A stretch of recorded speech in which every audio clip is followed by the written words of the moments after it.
good morning. I'm extremely happy today to welcome Miloš, who is the CEO of the principal company, Principal Engineering.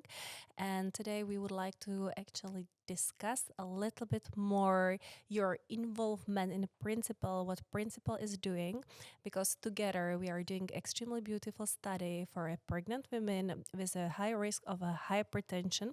This is the topic which we will be discussing a little bit later. But first of all, if you can introduce to our audience yourself and what this Principal is doing. Good morning too. My name is Miloš Tkáčik. I'm owner of Principal Engineering, but not only. I'm owner of Principal Group, including the main company with headquarters in Prague, Principal Engineering, but we have also branches in Slovakia, Germany, US, and Canada.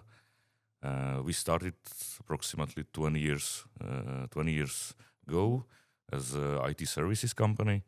Now we are system integrator, software house, and IT services provider.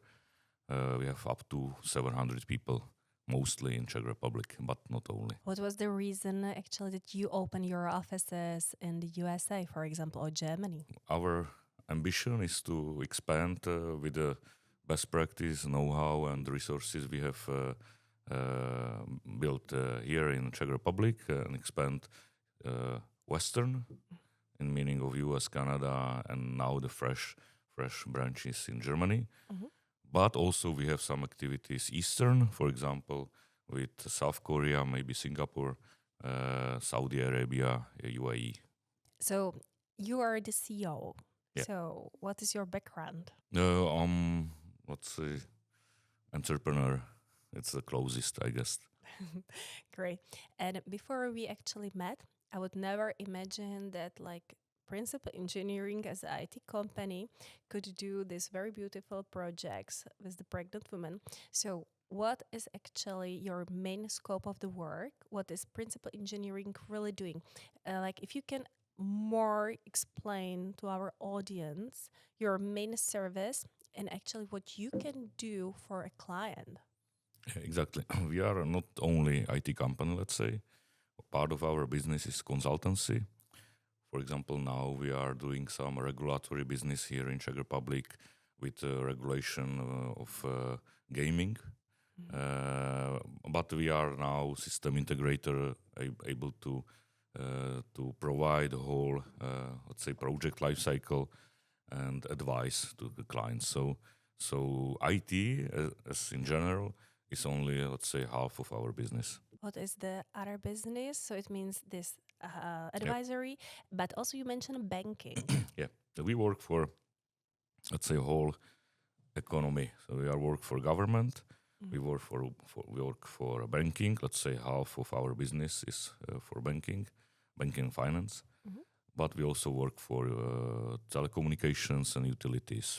For example, here in Central Europe, we work for O2, Czech Republic, and Slovakia, and we provide for them backend for data services.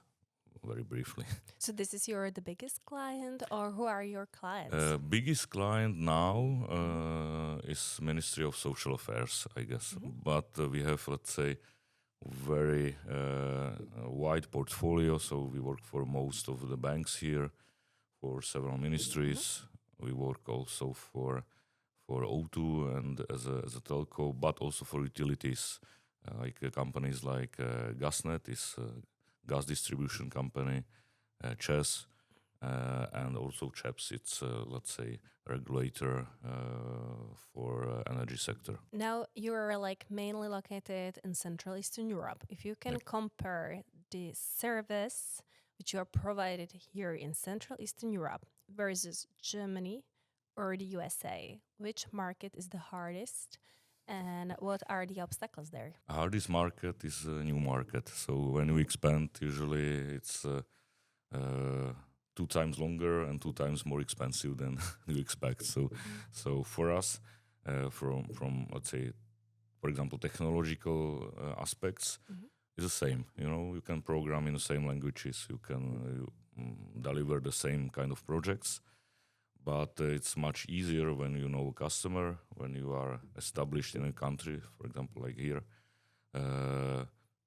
Things are much quicker, much easier, and when you want to grow, it's not about stand still.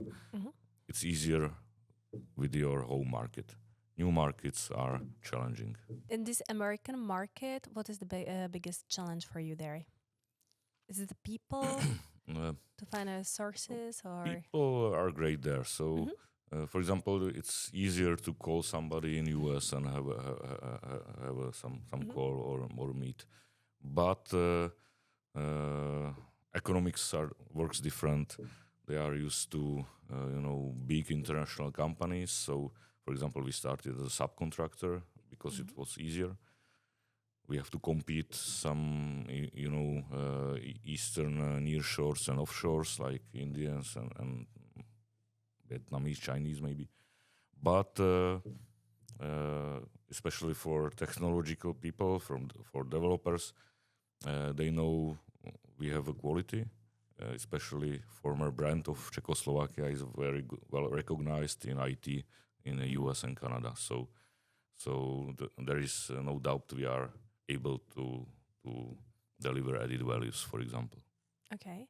And in the Europe, why you decided for a German market? Because it's close Okay. and it's big. So Mhm. our idea is, and we have also already some businesses there, is to expand eastern, but not so far because it's several hours you can be in Munich or Frankfurt. We have some partners there, and we are close to sign one big contract, for example, there. But the challenging point is, for example, German business requires German-speaking people Mhm. for most of the projects, especially for government, for So example. it means that it's hard for you, it's challenging for you to find people in Germany in IT sector.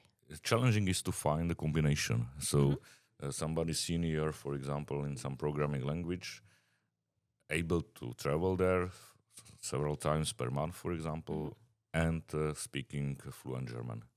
This combination is, you know, does not exist.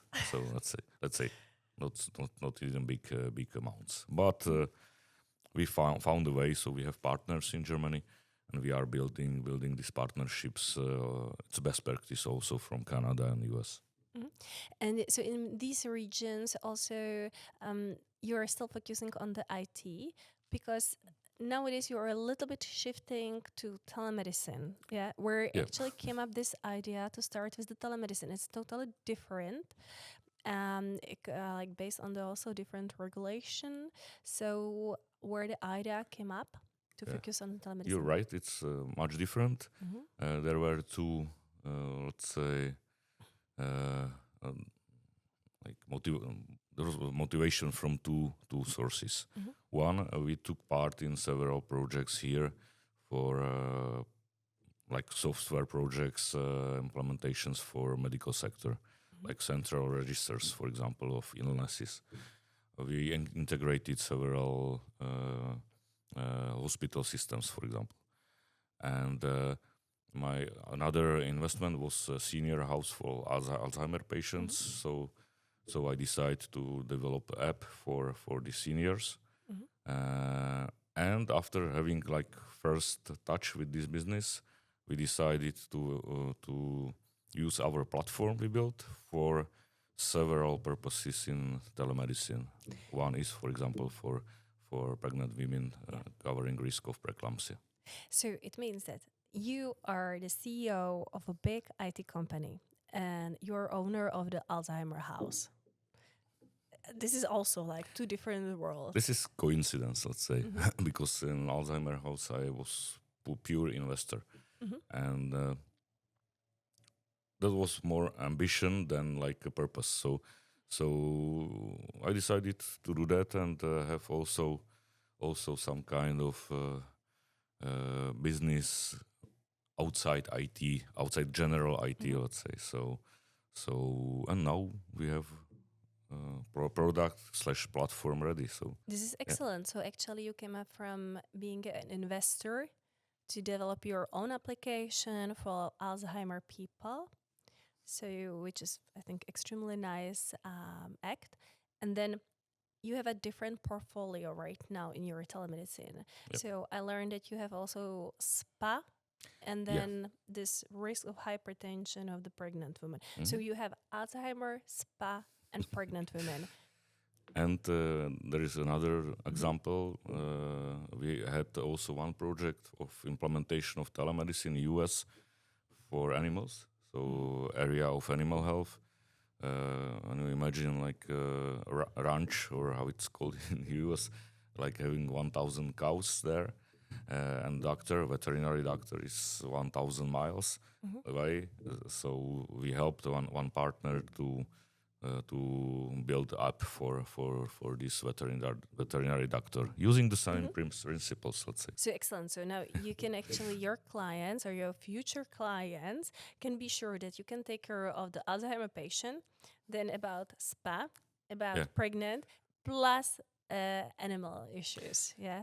Yeah, The because telemedicine regarding like technology helps. You know, you can use the same parts of the solution, but sure, the app is different.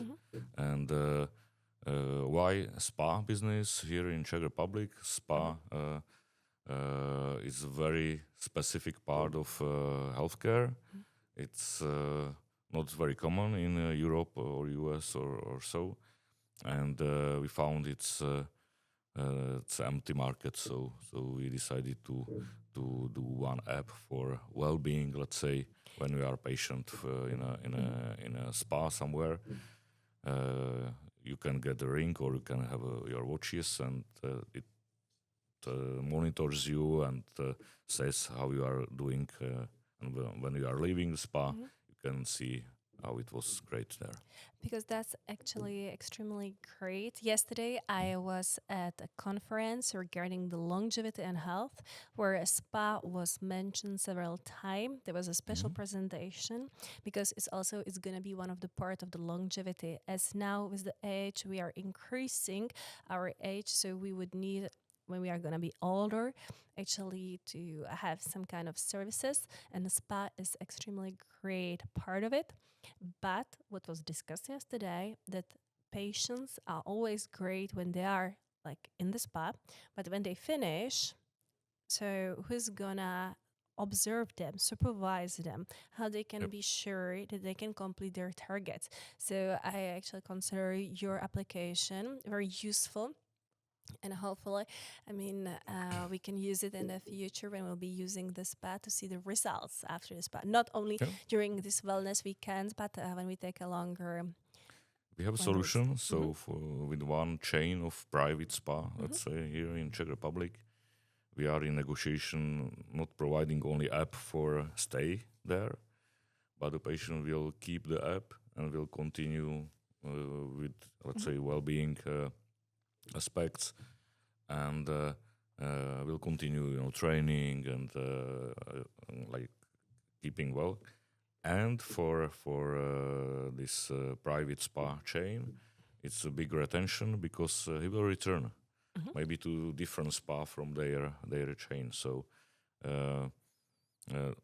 this is very close to this longevity you mentioned, because he can keep the app whole life. Possibly. And this app, you can translate it to different languages. It could be used like generally, or it's really specific just to Central Eastern Europe.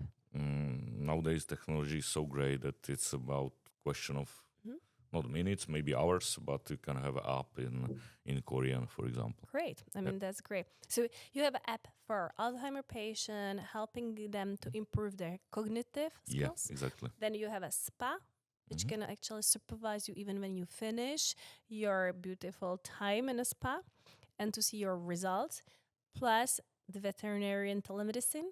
So now let's talk a little bit about the preeclampsia, or the women with risk of the hypertension. So when this idea came up, and why? Because it's totally different from what you did before. So if you can mention it a little bit. It started because our first project in telemedicine was for Horské Lázně Karlova Studánka. It's a state-owned spa resort in Czech Republic, and very close. It's a city of Šumperk, and they have a private hospital, and general manager of the hospital was ready to support us for a pilot, and they have big part of hospital focused on pregnancy, let's say, for pregnant women. In the region is, I guess, the best hospital for that. So we agreed, and we've done a pilot there. So this started 2 or 3 years ago. And now pilot is over, and we have now fresh new app. We are applying for some subsidy to enhance it and to build it as big as possible, covering not only basic principles of this preeclampsia, but maybe wider range of, let's say, risks and illnesses. So that's why we started. So it's excellent. So you have a broad portfolio which you can offer to the clients, not just the IT service, consulting service, but also the banking, but now also the telemedicine, and the telemedicine which could be divided into the Alzheimer or cognitive issues, or spa, pregnant, or veterinarian issues. So it's amazing. And now we are, that we are close to finish the studies for app for preeclampsia, and we want to offer this not only to government and government managed hospitals and insurance companies, but also to private ambulances and hospitals. And abroad, for example, in Germany, we are looking for partners. So because there the insurance business works different. In the US, it's much different. So that's why we want to use our presence there to expand also with this very specific stream, I'd say. Okay. So for our audience, if you are interested actually either for a partnership or to use principal engineering as your service provider, contact Miloš directly. I think you can connect with you on LinkedIn. You're very active there as well. So, or you can visit the Prague. So thank you so much for this very nice interview. Thank you too for the invitation.